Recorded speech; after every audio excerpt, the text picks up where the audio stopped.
Associação Ema Afeta Lepra e Timor-Leste existe e atina Rua Liba, onde facilita ba Ema Siranebe afeta moras lepra. Diretor Executivo Associação Ema Afeta Lepra e Timor-Leste, Joel da Costa dos Santos, hato assunto neba jornalista Sira e a neknar fatin e a seri suku bemori, audiang quinta-feira fulang março semana ne. Dadang ne, mi usia associação Ema Afeta Lepra e Timor-Leste, ane sing associação POM, bem muito existe e a Rua Bakoto. Associação de existência onde se facilita no colher a solução afeta lepra ne bem dela barca lua ngana sirani direito ema to colher então existência minha onde se advoca ba direito ema afeta lepra e Timor-Leste. Iamos atividade nebe sira halau lorong maka Associação Serviço Hamutu com Ministério Saúde inclui Organização Mundial Saúde unsa mak beletau matamba ema afeta moras lepra.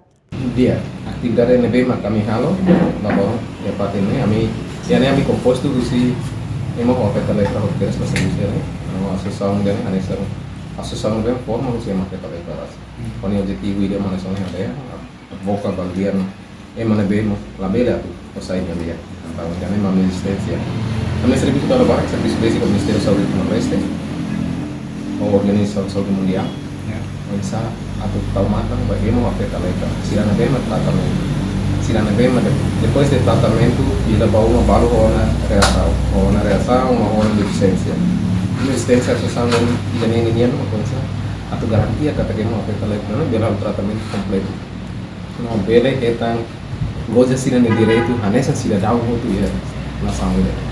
Durante ne, Associação Halau Serviço cobre ona ia município dili, por total, paciente nebe consegue recolher hamutu hitu nolu resin ida, composto husi mane nain lima nolu resin neng, no feto sta nolu resin sia, no husi número ne, ema nain lima nolu resin rua mak recupera ona. Reportagem Ana Rosária Jacinto Kai Televisão Timor Post. Janela informação by Ema Hotu.